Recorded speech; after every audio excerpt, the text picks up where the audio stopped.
Welcome to the Mike Litton Experience Podcast. Mike has over 31 years experience in real estate, finance, and investing. He's passionate about being a father, a teacher, a realtor, an investor, and a leader. Everyone has a story, and our passion is to help them tell it. And now, introducing the host of the Mike Litton Experience, Mike Litton. So what can you expect from the Mike Litton Experience? You can expect stories that will inspire, motivate, advice that will sharpen your focus, and expert information on real estate, finance, and market conditions. What was it that was sort of the straw that broke the camel's back that made you decide that you were going to write your first book? Oh, well, this book about buying online businesses was not my first book. Okay. Because I'd written a book about how to sell products on Amazon years ago. And that's been a great little book. I mean, I wrote it over a weekend, sort of dictated notes, had it polished up a bit and published. What made you do that But though? What made you decide that you wanted to be an author? I think a lot of people have a book inside them. Everybody wants to be a published author. It's a really nice thing to be associated with the subject that you're really passionate about, and you actually have your name on it in public. And a 2D view, you have that subject and your name. Right. And like the word author is in authority. I mean, it's, Yeah. so that's it. This is where you're staking your patch in the ground. This is where your name is attached to this subject. So did you always want to be an author? Yeah, I think so. Yeah. Okay. Yeah. Okay. Not, That's I don't fine. remember not wanting to be. Everybody has a different answer, Yeah. right? Like, some people have a midlife crisis Yeah. and right. I interviewed an lockdown author projects. yesterday. Yeah, I interviewed an author yesterday who's a high-powered attorney, and he became an author of children's books, animated, or illustrated children's books. And Nice. he's the one person that if you ever met him on the street, you'd never dream that that's what he did. And you never dream that he did it, right? Yeah. But he did it because he's got a 4-year-old and a 6-year-old, and they're of reading age now. And he wanted something that they could have that dad wrote. Yeah. Nice. It's a legacy thing, right? Yeah. Yeah. There's a lot of kind of creative outlet in it as well. So I think a lot of people probably write a book to be creative. Some want to have a resource to point people to when they answer the same question the same way every time. They explain something so many times, they just need to write it down. Right. So mine's probably more that latter, more people were asking me, how do I buy these online businesses, what to look for? So I sort of documented some case studies, my criteria, how the game works, a few of the nice things to look for if you can find them, a few red flags to watch out for. Yeah. And there was a book, not really a creative one, more of a, here's the formula of what to do and how to do it, which was kind of mechanical. So you wrote the first book and it was a success. What made you decide to write the second one? Because the first one had gone really well, and I knew how to do it. It's easy. Yeah. So I like the format of a book. I read, if I want to learn something, I buy the book on it, and I want to know who's the best person to read on a subject. Right. And so sort of reverse engineered that. So if I want to do this online business buying thing seriously and want to help other people, better, put my money where my mouth is and, share the strategy and put the book together with case studies and results and what we do and how we do it. And then if people read that and are still keen, then they're probably a good fit for working together. So from the research that I've done, you're changing lives. I think so. Yeah. You're having a major impact on people. Yeah. And that's a really nice thing, because you can be sitting in a busy day job, working really hard, and someone else is getting all the benefit. And then you see on the other side of the fence, some entrepreneurs, big league, big wins, but that behind those big days of glorious success, there's been years of hard work. It's not an overnight success, is it? Right. So that looks kind of unobtainable, especially while you've got the commitments of a day job and the financial constraints of life. And so sort of this big wall between the people working and then the people with their own businesses, it's quite a hard wall to hop over. Mhm. And there's a really big push to get from one side to the other. Like you've got to do both at once for a Right. year or two, usually, to get the business that you've started up and paying enough and steady enough to leave the day job. I mean, you can't just do both. You've got to do Yeah, both. You can't it's just drop true. one. It's true. So I think the strategy of buying an online business is really appealing because as an investor, the yields are fantastic because they're very, very profitable. There's no overheads or costs. So you own it and control it from day one. Mhm. There's no staff, there's no lease or anything. So it's a very attractive asset class because it's so profitable. Secondly, you can start small. If you want to buy a property, you need quite a lot of money, turns out. Or if you want to live off your stocks and shares you trade, you need to have millions invested to be able to draw enough out to live off. Or Right. if you're gambling on crypto wins, you need to actually be taking money out to live off if that's what you're doing, and then you've got less Mhm. to play with. Yeah. So I like that you You can, also have to have a certain amount of capital in order to invest, in order to continue to, right? I mean, yeah, there's, yeah. we're Doesn't talking you about can't live off capital it. intensive things here. Yeah. Yeah. Whereas buying an online business, the rule of thumb is basically they get valued at 3 times their annual profit. So it doesn't mean you need to go and buy a business on day one that earns your current annual salary. You might buy, so just to pick a random number, say you earn 100K a year, but you buy a business that generates 10K profit a year, makes a significant difference. You would pay 30K typically for that business. Right. But with a few skills and a few good negotiations, you might be able to arrange to pay for that business that's valued at 30K on the market. You might get the price down to 20K, and then Mhm. you might be able to do a payment plan on vendor finance over 2 years or a year, maybe not quite as generous as that for that size deal, but vendor finance is really normal, Mhm. especially on the bigger deals. So suddenly you might be finding, a few $100s a month that you're putting towards paying this thing off, but it's also earning you a few $100s a month, maybe Mhm. 1,000 a month, if it's 10K a year profit. But then maybe you apply some skills from some training and double it. Then your payback period's suddenly very short and you're learning something really fun and it's lucrative and you're a bit more confident. And then maybe you go and do a bigger deal and maybe 2 or 3 of these sites is all you need to live off. And it's just a different track to that same outcome of having a new income stream. And it's not one that many people talk about. So you definitely want to buy the right kind of business. There's different business models, Yeah. e-commerce or content sites or newsletters or whatever, lots of different ones. Um, but there's different niches, different industries. Some of them have got more money floating around in, like my guitar site. If I review an expensive guitar, the payout of commission on an expensive guitar is a lot more than if I recommend a book that somebody then goes and buys for $20. Right. So you want to sort of chase an industry where people have passion or money, or preferably both. The Mhm. musicians are maybe not the best demographic because they're always a bit broke. But you could do a Yeah, review but of, there are very, very successful people that make a whole bunch of money that have a passion to become a guitarist, right, yes, later exactly. in life Yes. and that kind of thing, Yeah. and they're Yeah. Yeah. Yeah. perfectly willing to shell out a large amount of Yeah. money for the right Yeah. type of equipment. Yeah. Yeah. It's their identity. Yeah, They may be that tax accountant, but they're actually the next Jimi Hendrix as well. right, Just wait. Just wait. right, just so we're clear, So right? yeah. So that's true. There's some products or services that people are really passionate about, and you can have affiliate links, or you can just have advertising space. Your business might be a blog sort of content thing. You publish a new post or two a week. You don't do the writing yourself, but on each new page that comes up or on the existing pages, there's advertising running with Google ads or different ad platforms.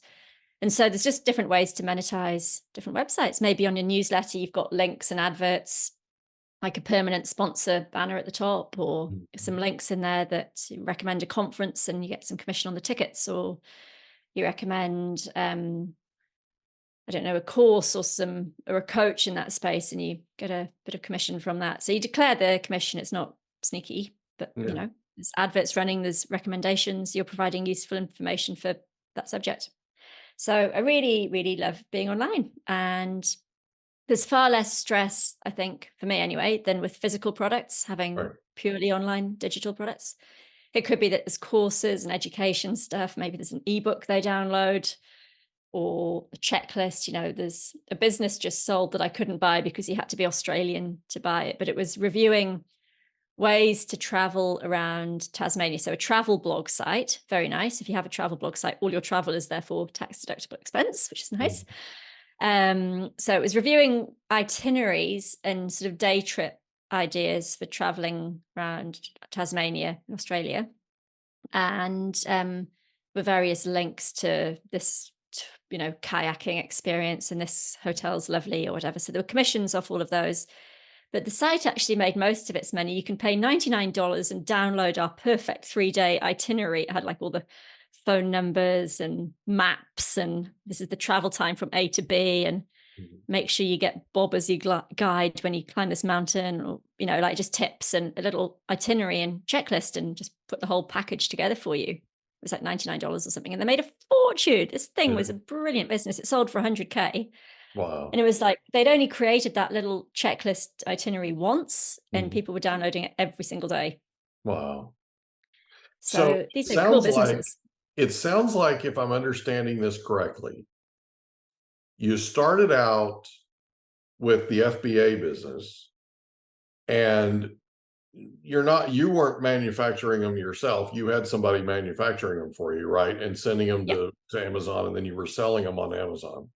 Yeah. And that business, you ended up building into a success and selling. And then you took another business and built it up, or started another business, built it up and sold it. Yeah. And it sounds like that what you've been doing is going from sort of a businesses that required that you be present to businesses that don't require that you be present. There's been this sort of, and correct me if I'm wrong, but it appears there's been sort of this evolution. Yeah. Right. So you don't know this about me, but I grew up on a farm in Oklahoma, and my grandfather owned 11 oil wells. Wow. He owned them because when he bought the property that he bought, we called it the home place. It was a farm. It had oil wells already on it. They'd already been drilled. They were pumping. You've seen oil wells do their, right? Yeah. And so my grandfather bought it. It was under 3 feet of water. And everybody laughed at him because he bought the only farmland in the area that you can't farm because it's under 3 feet of water. He dug ditches, got it to where it would drain, did it with his plow, and got it, and got it to where it would work. He got it obviously for pennies on the dollar because it was underwater and all that. And he ends up turning it into farmland. He pays off his mortgage as quickly as he can because he doesn't trust banks, because he grew up in the Depression. And one day, the representative from the oil company comes to see him and says, we're coming here as a courtesy because you're the landowner, to let you know that we're pulling all the pumping units off. We're taking the tank batteries, all the infrastructure, everything's going. And when we're done, you're going to be able to farm over those roads that we have, right? Which are their easements, right? Yeah. And so my grandfather looks at him, and he said, my grandfather had 8th grade education, but he was one of the smartest people you ever met in your life. And he looked at him and he said, so what would it cost if you just left it there? What if you just left everything and sold it to me? Mineral rights, everything. And the guy said, I don't know. So he goes back to the corporation, comes back, gives my grandfather a number. And my grandfather said, yes, he took it. He bought these wells, and literally the whole time I was growing up, there's all these arms doing this, right? All over his place. One night I couldn't sleep, and I heard this popping sound, and for some reason it got to me and scared me. And so I went in and crawled into bed with Granddad and Grandma. The next morning, Granddad said, so what happened last night? I said, well, that pumping unit out west of the house was popping, and it scared me.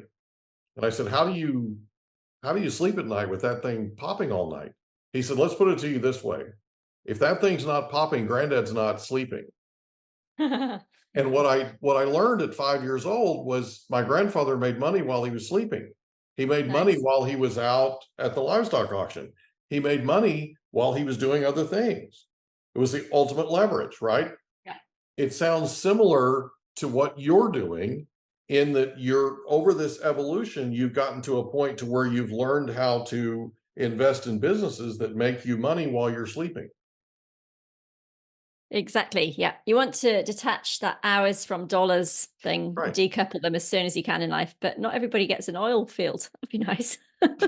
Well, he was able to buy it because at the time they considered it. So when they originally drilled them, it had been decades prior. And as they grew as a company and as the oil business grew, they had larger and larger wells. And so these wells did not produce enough. At one time they did, but at this point they didn't produce enough to be worth their time. And so that's what Yeah. they were telling my grandfather was, we're going to take this equipment that's well used, and we're Yeah. going to take it off your land and we're going to take it somewhere else, right? And Yeah. and he asked him, he said, "What are you going to do with it?" They said, "We're going to junk it." Oh, What? And so he said, "What if you just left it? What if you didn't have to haul it off? What if you didn't have to dispose of it, all that?"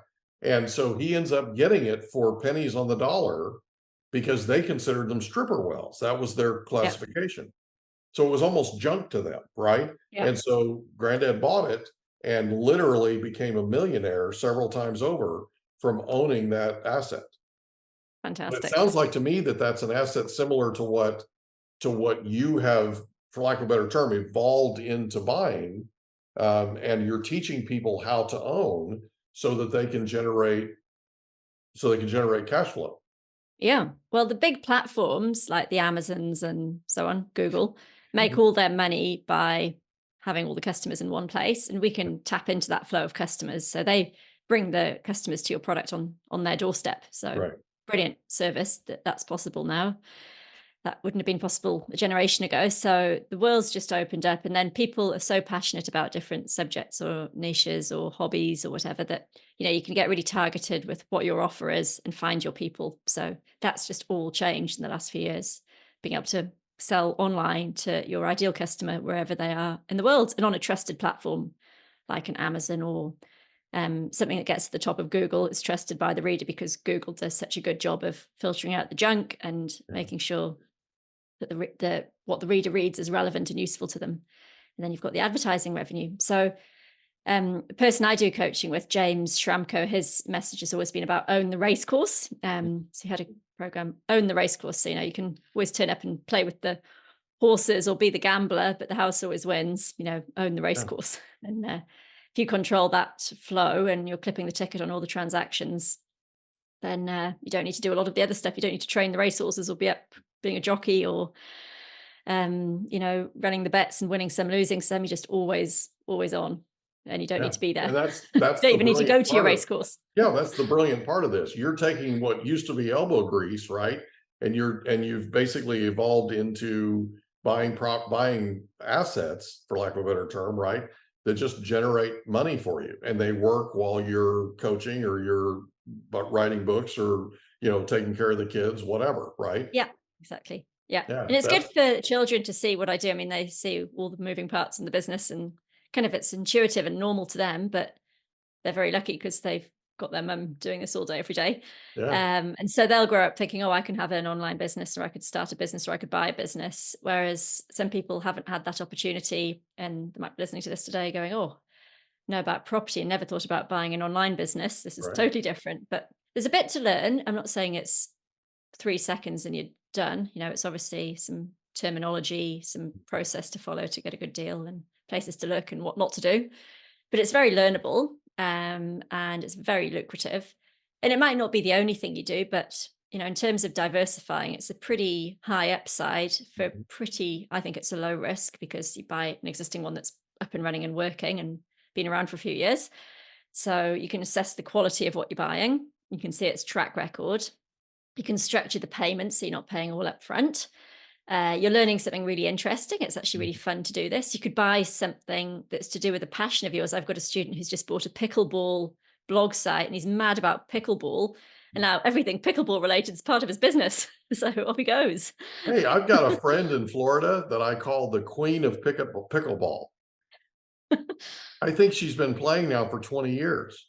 Okay. And Wow, that's every early. single time I talk to her, she's telling me, Mike, you've got to start playing pickleball or come to Florida and visit me and I'll take you out to play pickleball. I, Yeah. Never in a million years did I ever think that I would actually do something like playing something like pickleball. I mean, I play golf, not well, but I Yeah. play golf, Yeah. right? It just blows my mind. So, but Yeah. It's pickleball is taken off. something that when people get into it, they really get into it. Oh, Like yeah. it's a passion for them. Like he's talking Yeah. about it, that, Yeah. owning Yeah. that blog has got to be a really wise thing. So Yeah. you're Yeah. coaching people. You've written 2 books Yeah. and you're coaching people on top of it. So they're reading your books and learning how to do this, but then you're also coming alongside them and helping them sort of with the day-to-day issues and challenges that they have. Yeah, we kind of intervene a bit. The key points, there's a few key decision-making moments. So we've got a block of online coaching, which is sort of the recorded, work your way through these videos series in order to understand exactly how it works. They do that in their own time. And then we help one-on-one with the deal reviews. So if they spot something, having figured out their criteria and looked at what's on the market, they bring to us their deals and we go, oh, that looks good because of this, but I wouldn't trust that number, looks a bit funny. You should go back and double check that thing. And I think the valuation's too high and you should negotiate raising these 3 things. And I would definitely see if they could include such and such as part of the handover, and make sure you've got it in writing that that contract is going to stay on or whatever you need. Just we'll say the traffic looks a bit lumpy, but you should ask about that Google update or whatever. We'll have a bunch of feedback for them one-on-one on the deals they're looking at. And then we've sort of split the course into the before and the after the deal. So before the deal, the stuff you're only doing once per deal, you're shortlisting and interviewing the sellers and talking to brokers and analyzing stats and like an IM, like an information memorandum or prospectus for each business, reading those really critically with them. And then you do the negotiations and the deal. And then there's a one-off migration, which we can help with. And then there's also the growth and the management and implementation of the growth strategy. So we do a big brainstorm on how to grow the business, 100-day plan after you take it over to bed in all your smooth operating practice, sort of weekly, daily, and monthly flows. Get those all set up. Do you need to hire some help? Do you need a security plugin thing? All those bits that you just need to set up once and then train someone to do the writing or whatever's going to happen.